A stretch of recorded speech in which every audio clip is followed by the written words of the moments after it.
Hello, everyone, and welcome back to another episode of the IDRiM podcast.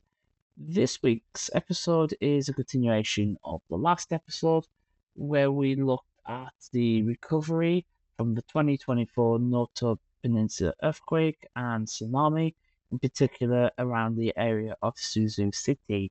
This week's episode, we're going to predominantly focus on the social aspects as well as the architectural fabrics of the temporary shelters and the conditions in these temporary shelters.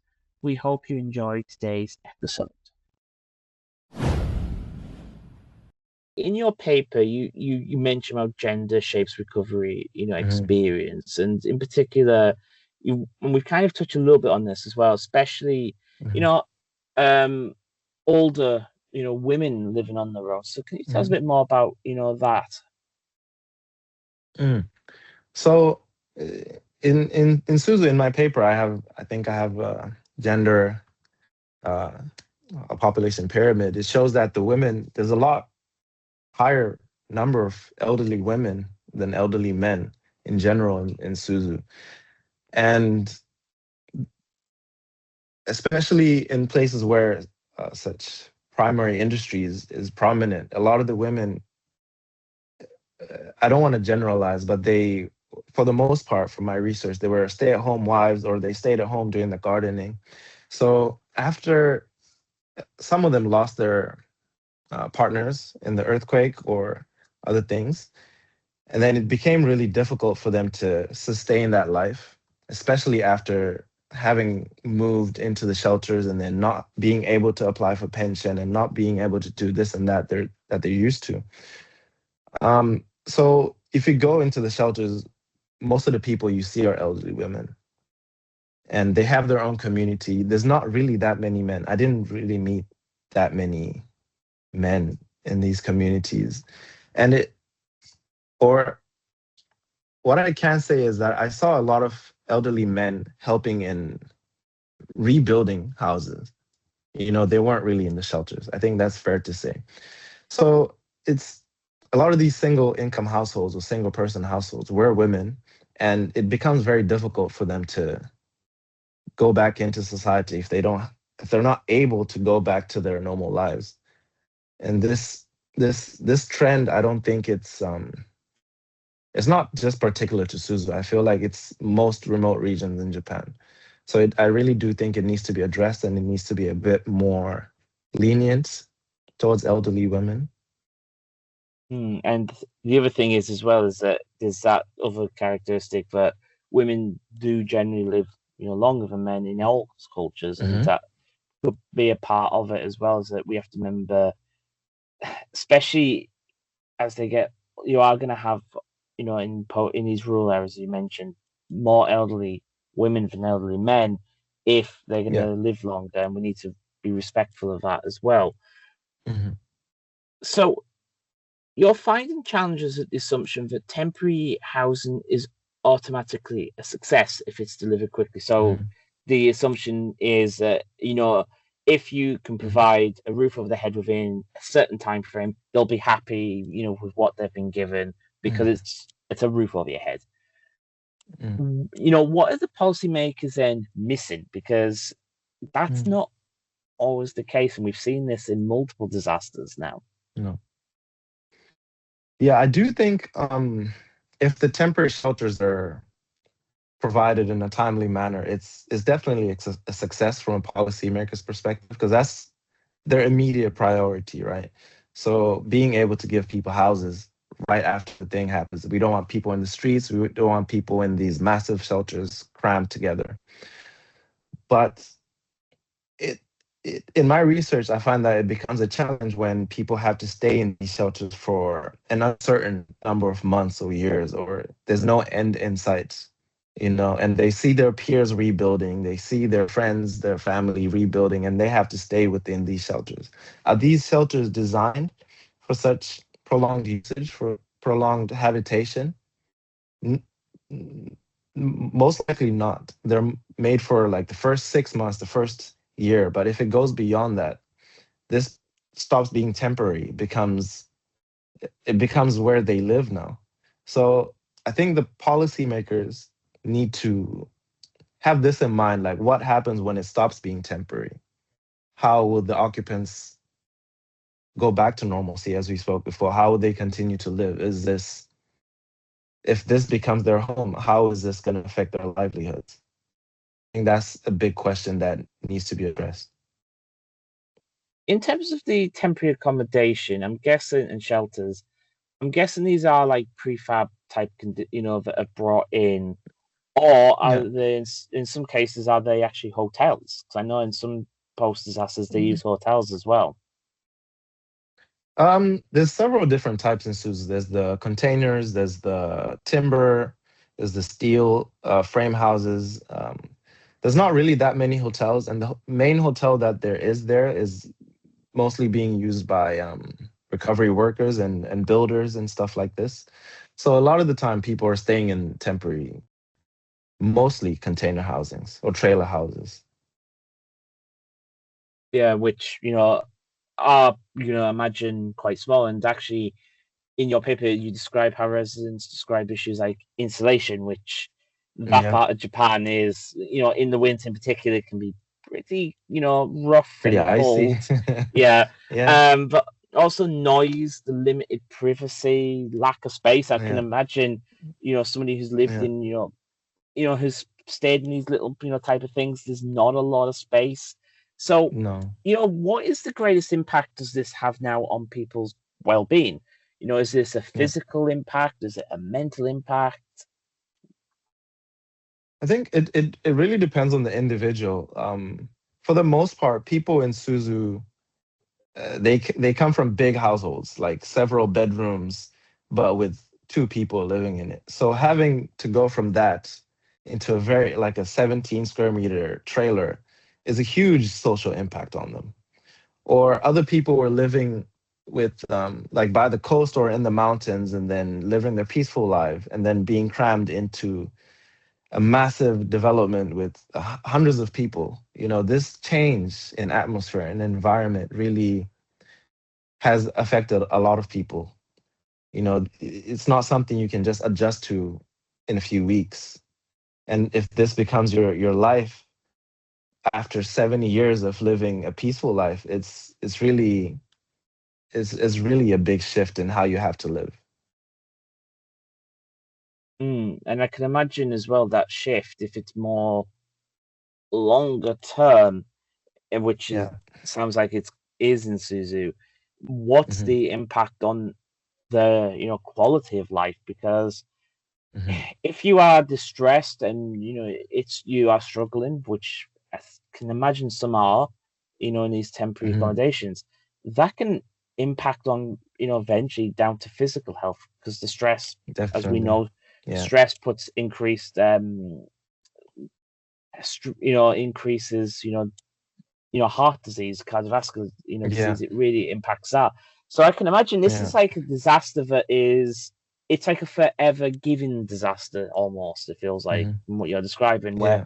it's not the initial disaster that is going to probably kill the most amount of people. It's actually the impact later Yeah. on their Yeah. physical and so their physical health. Mhm. Yeah. When we were doing the rounds of questions, one of the important questions we were asking people is, are you socially active? Are you talking to people? Are you talking to your neighbors? Because a lot of the people were reshuffled. These housing programs didn't really care for who was your neighbor before or where you came from. They just put everyone where the land was available.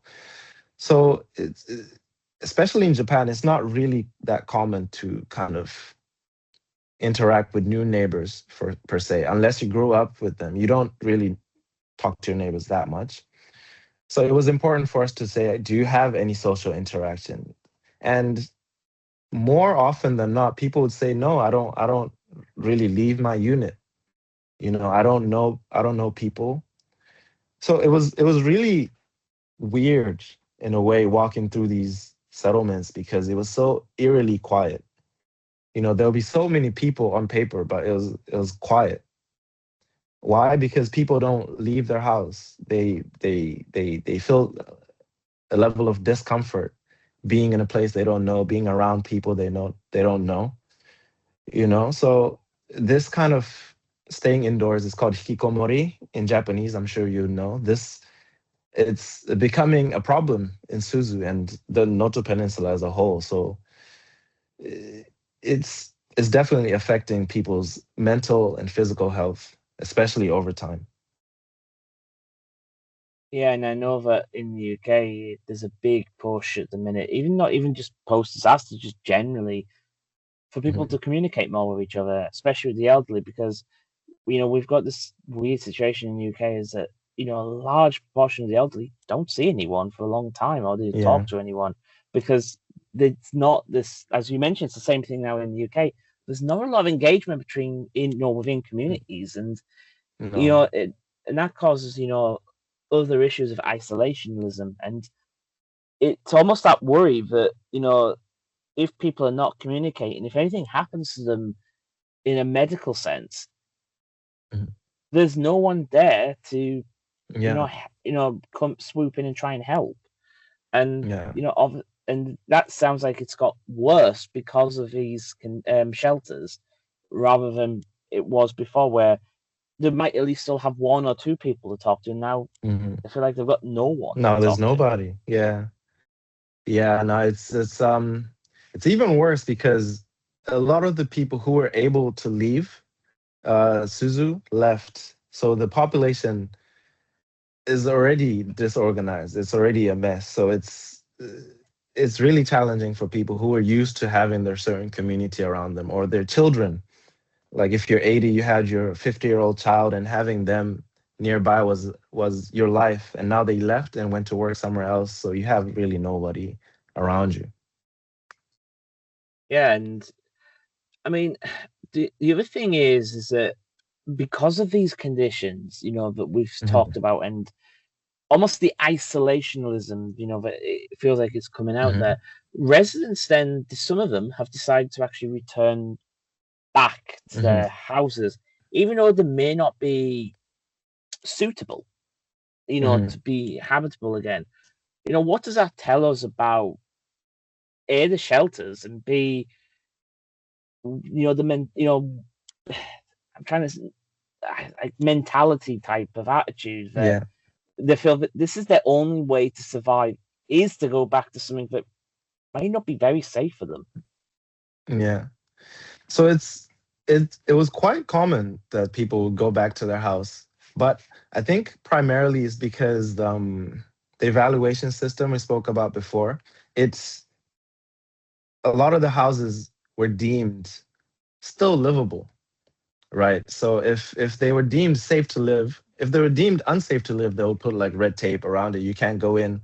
But if they didn't have that tape, regardless of how terrible it looked, it was still considered livable on paper. So a lot of people would still choose to go back into that into that household and try to fix it themselves, try to refurbish everything themselves, or they just found that the temporary shelter lifestyle was a bit too limiting or too different to what they're used to. So they would just go back, and try to figure it out on their own. That it was a very common thing. If they were able to, if they still had a house, they would rather do that than just stay inside the shelters. Hmm. I mean, I've seen an HK documentary, post Mhm. disaster in Noto, and I'd seen some of these, and I look at them and I think, yes, they are livable, but really, let's be honest, Mm, are they mm. livable? Especially for elderly people, are they really livable? Because one of them actually looked like it was tilted on on a 20-degree angle. I'm thinking, Yeah. yeah, yeah, the roof's probably not going to fall off, and you're probably Yeah. you're protected from the elements, but it's not really ideal to live on a house that's like No. this. No. And Yeah, no, yeah, it's this classification system is really interesting if you see how it's applied in practice. Because some of the houses, like you said, were leaning, or the interior is clearly uninhabitable, but it's not structurally as damaged as the criteria. Like it doesn't fit in the box, so you can still stay in it.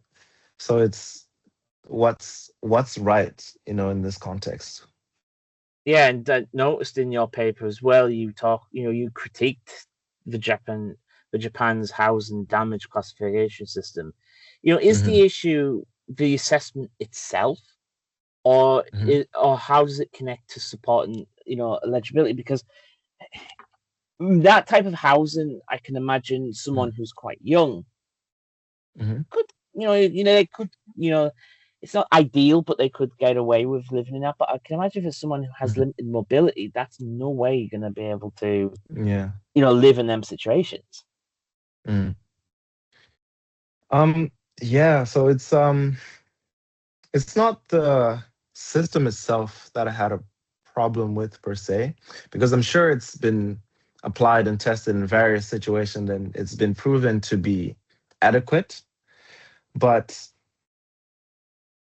at the same time, these classifications, they really have a direct correlation to how much financial support someone can get, how much assistance they can get. So if it's clearly not livable from a normal human standpoint, but then on paper it says it's livable, and then this limits drastically how much aid you can get, then this puts a large number of people at a disadvantage, right? So I think that it lacks a level of humanity, a level of subjectivity, I guess, that really matters in these contexts. Yeah, and that's the thing is I think that I'm just trying to think how I'm going to phrase this. Is the current system, does it need to be more driven by the needs of the people rather than the structure of the household itself? Because I just think of my, Mm. the family I have. I mean, I live with two, grandparents, Yeah. 81 and 79, both stroke victims. And I just think of some of these houses I've seen, I'm thinking, I would never let them return in that Yeah. situation ever. But Yeah. they can return, and if you can return, as you mentioned, there's not as much help. And I think, Mm. well, that's not great then. I mean, for No. anyone. Yeah, no, I think a lot of the residents we spoke to really voiced their frustration with this system because it really doesn't reflect the actual livability of the place, you know? So it's but at the same time, as from a policymaker's perspective, addressing every single resident's needs becomes very challenging as well. Because I'm sure like your needs and your grandparents' needs, the list will go down Mm, tremendously, right? So doing that for every household is not realistic. But at the same time, having such a rigid framework doesn't apply to everybody. So I think that's where the challenge lies of how to balance realistic expectations and then individual uh, needs. mm. Yeah, and you describe where the situations, are classed as, repairable, but functionally unlivable, in your paper. Yeah. How common was that? Where it is repairable, but really it's not Hmm. livable. So what Yeah. portion are we talking about? Was it just a small amount or is it a lot of housing?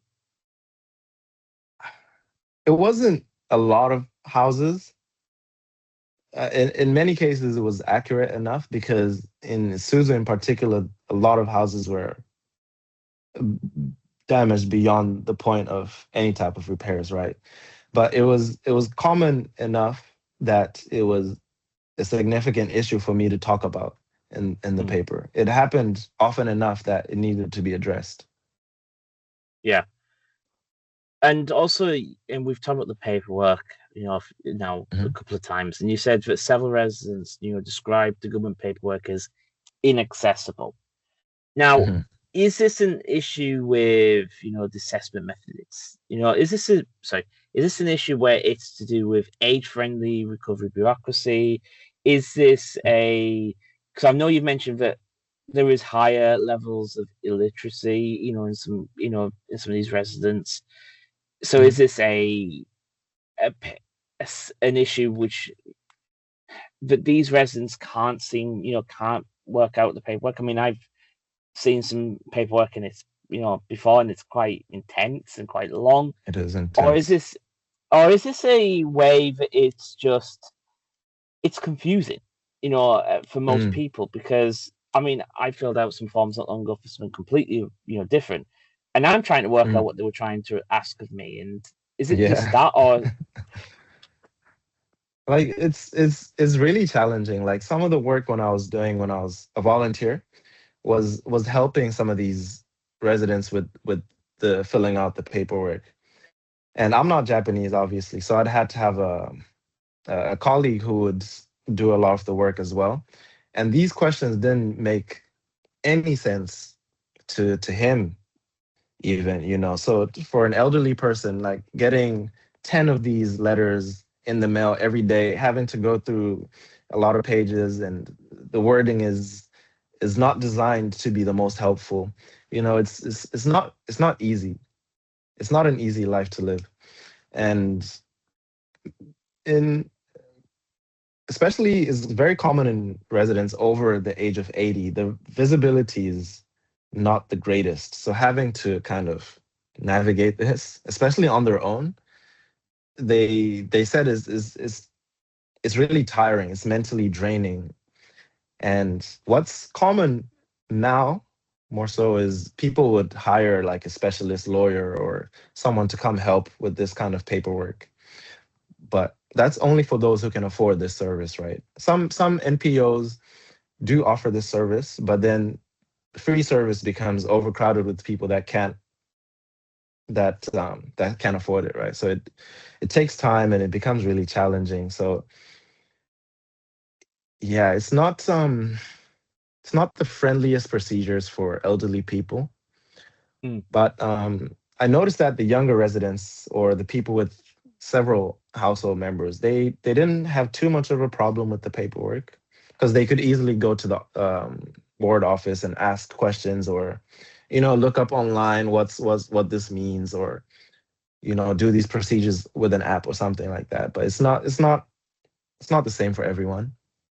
yeah? And I just think of paperwork over here as well. For I know that, like, if I'm not around, my elderly grandparents can't do they can't do the paperwork.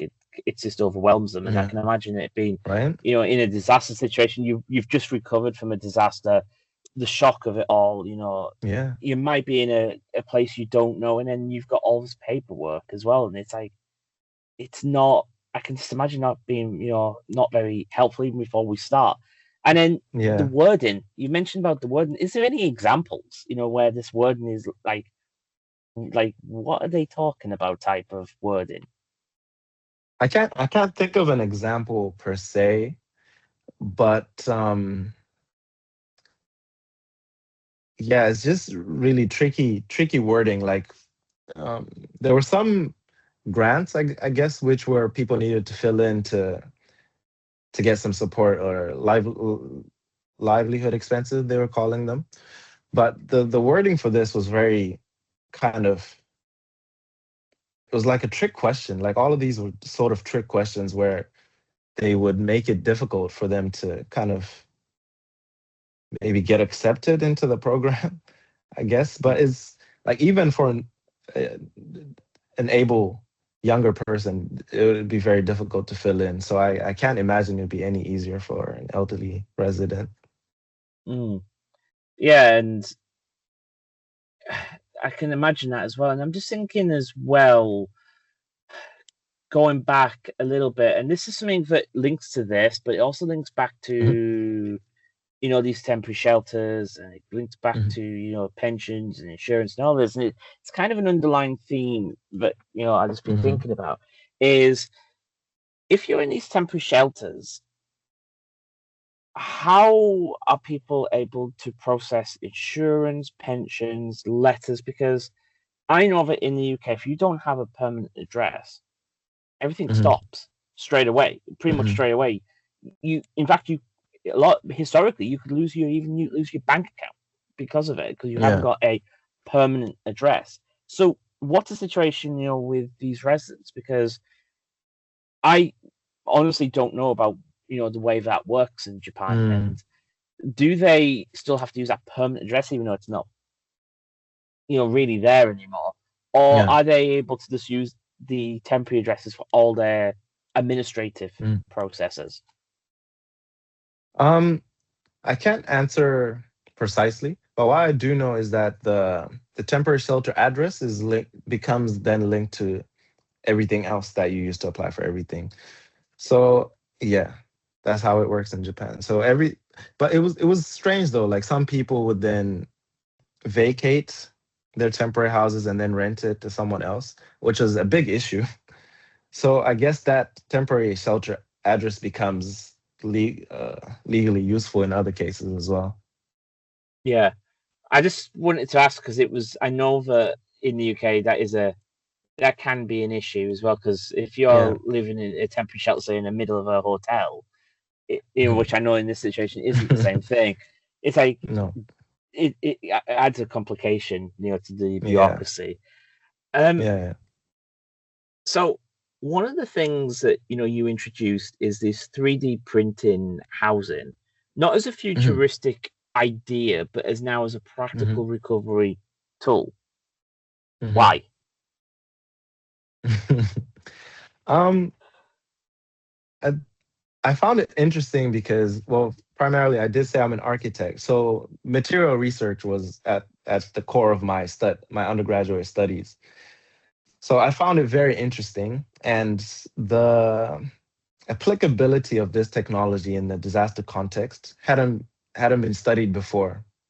You know, 3D printing technology existed for many years, and it's been used for various things, luxury houses and this and that. But in in disaster contexts like this, it hadn't been really experimented with.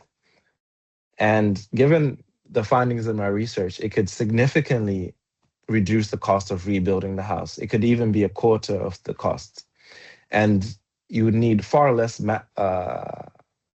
labor, and this was particularly interesting in Suzu because there was a labor shortage, right? A lot of able-bodied people left to work in other places.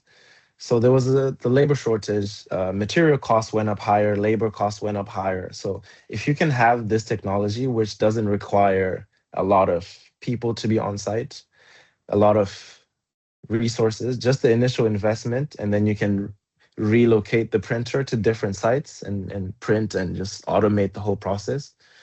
It would make recovery easier, especially if the 3D building, 3D printed building could be used for a prolonged time. It could be customizable to the user's needs, could be modifiable. So I thought this was a very viable option.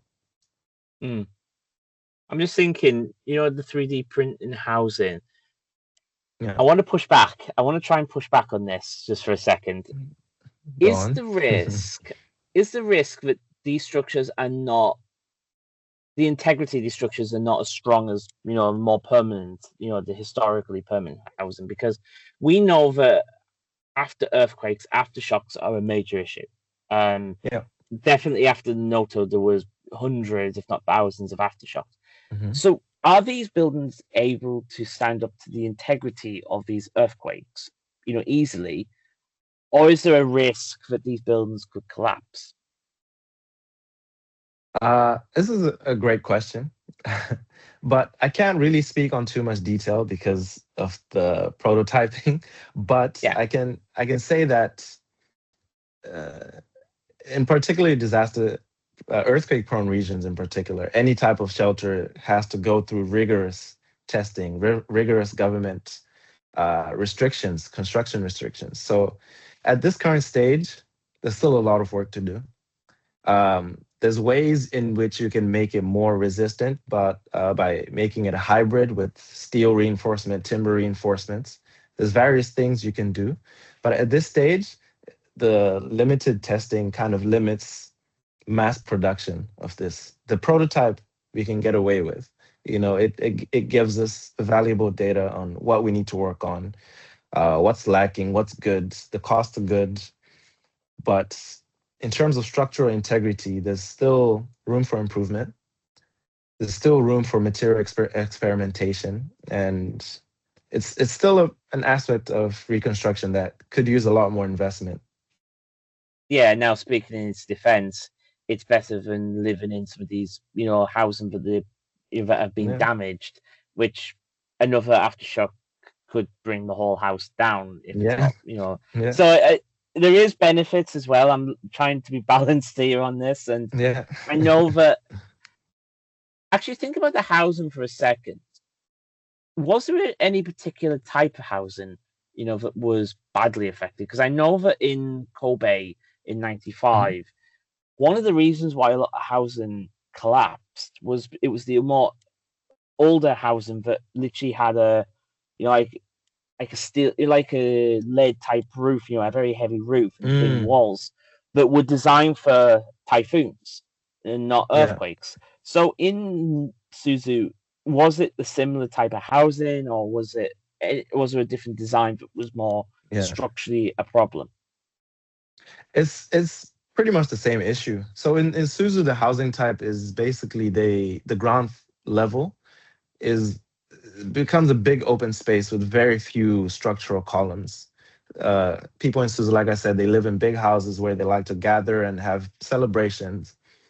And so the ground floor was mostly hollow, and all the life was upstairs. The roof was slate tiles or heavy roofs. So that combined with the skinny base kind of made the buildings kind of collapse like that. Most of them collapse that way.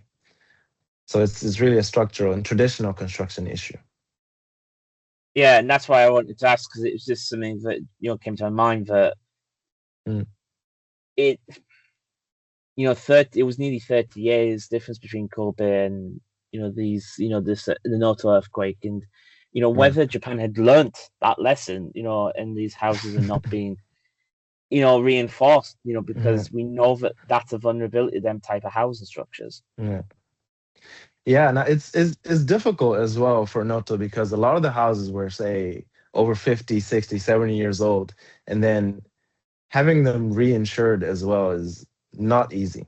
They would rather you tear it down and build a new house, so and a lot of the people loved the traditional look of these houses, right? So they just and that's what they grew up in, so they kept it that way.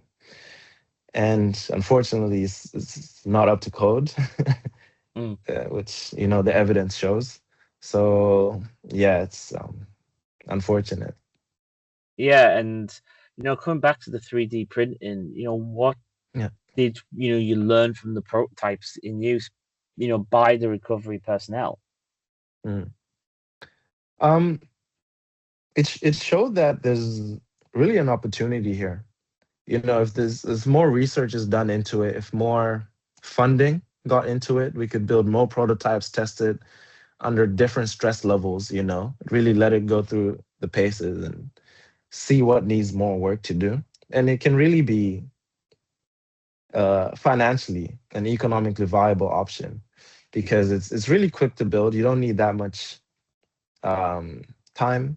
You just need to wait for it to cure, and then if it's built offsite, you need to transport it. But that's not too much of a cost. It's much easier than building a house of carpentry and cheaper than prefabricated things.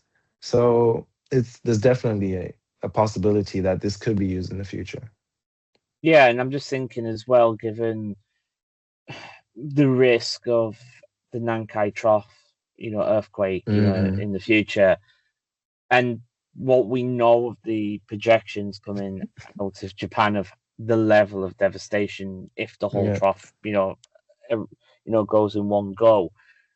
Surely, then yeah, it would make sense to invest now in the research yeah, because the amount of shelters that are going to be need to be deployed, in after this earthquake, and was it 80 or 90% chance in the next 30 years it's going to happen. yeah, It makes sense now to put the investment in because yeah, that's going to be one big insurance bill just for temporary yeah, shelters when this does happen.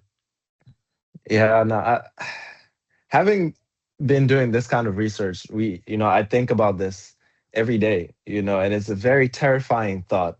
Like most people don't really understand how devastating this will be if, or most likely when it happens.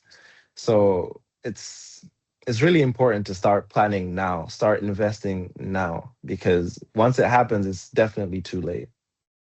Mm.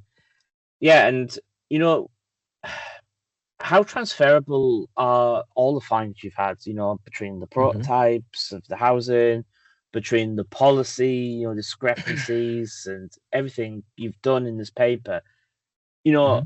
transferable to both to the other regions in Japan, but also outside of Japan, because Hmm. Japan is not the only place that, is badly affected by earthquakes. Yeah. Um, I, I I do believe the findings are transferable to other places, because the reason I chose Japan for this research, I was also doing research in m- through like Zimbabwe and Turkey and other places like this. But Japan is really advanced in this type of in implementing advanced recovery methods, I thought. And seeing the challenges Japan is going through and seeing the successes Japan is going through, these things could really be useful to other regions, and they could learn from the successes and failures of Japan.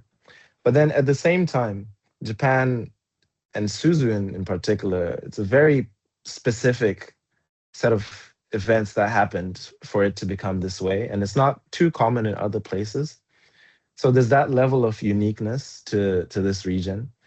But I think at the end of the day, it's humans being affected, and the needs of the people are still going to be the same. So learning what to address and how to address them early on, and the learning from the case studies, the successes and the failures, is really going to be useful for many other regions.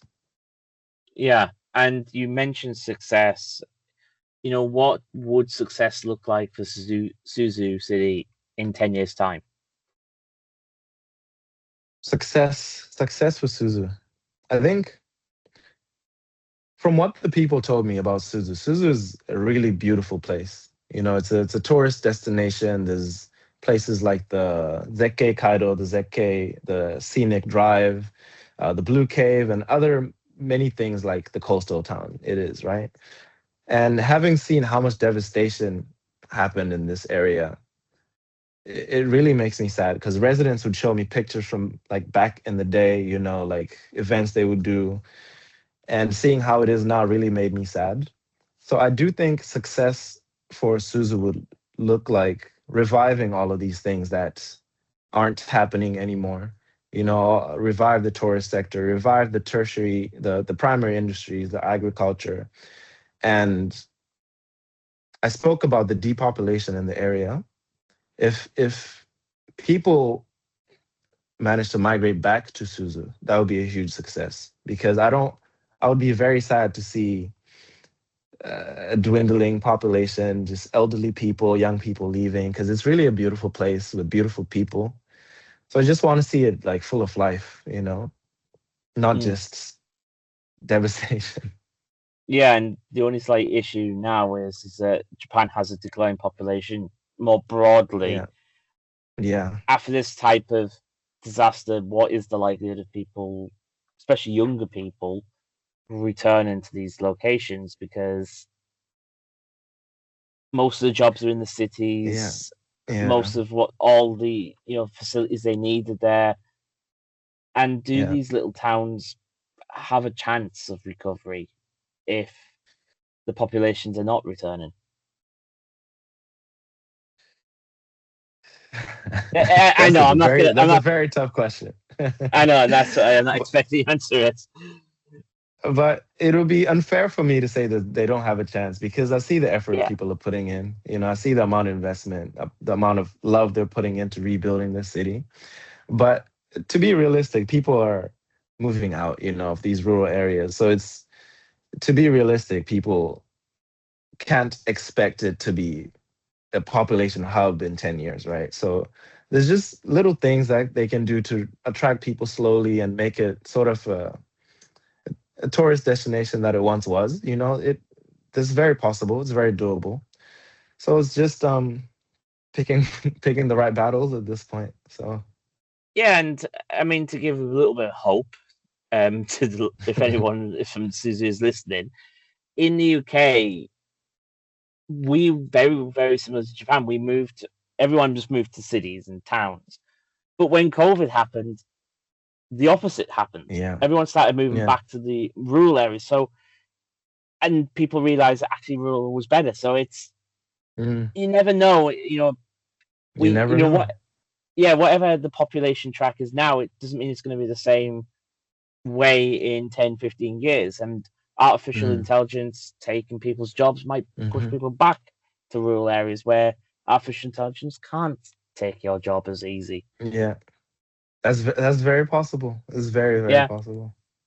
So finally, after all your research and conversations you've had, in Suzu, what Yeah. does recovery mean to you now? And has your, Mm. and how's it changed that definition changed for you? Um, that's another good question. Um, I think before I started doing this research, I hadn't really put too much thought into what recovery really meant. I, I, I I think I thought it was just something that the government helps people do. They just pour money into a certain place, and then, you know, over time it gets better. But it's really not the case. It really comes from the ground up. It really takes the people, the community, the help to to revive themselves, to go back to normalcy.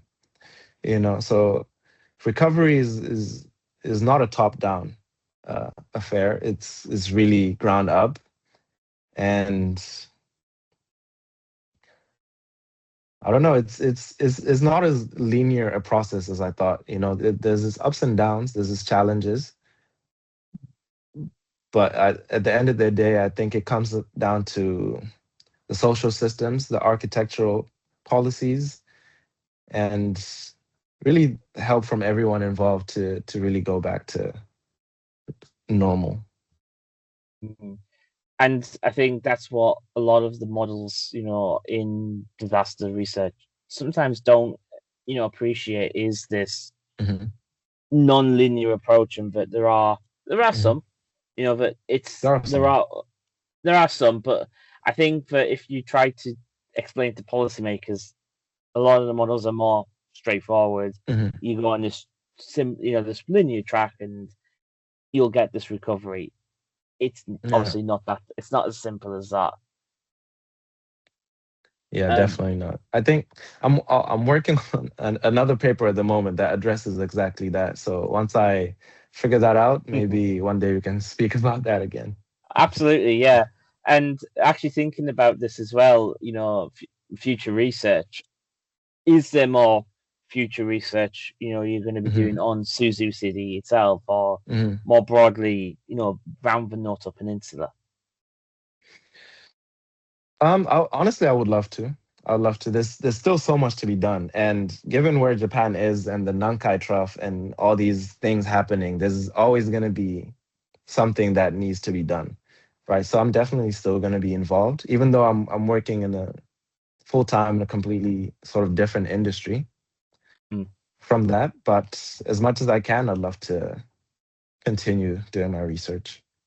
Yeah, and if there's any budding PhD students potentially coming wanting to do a PhD, you've just said it there. There's a lot more research to be done in this region. Absolutely, absolutely. Thank you for a very, interesting, conversation, and a lot of things I got out of that, and Hmm. I never thought of before reading your Mm. paper. So thank you for your research. Well, thank you so much for finding it interesting and asking all these lovely questions. And I hope this can inspire some people to go out into the field, go out into the rural areas, and find out more things that we haven't. Yeah, and I think that actually, especially in places like Japan, which is notorious for its built-up environments, actually we overlook sometimes the more rural aspect Yeah, of. yeah. So thank you, Mm. and thank you to our Thank you so listeners much, for. Dr. Perry. Thank you. And thank you for our listeners for listening today. And we hope to bring another episode very soon to the iDream podcast.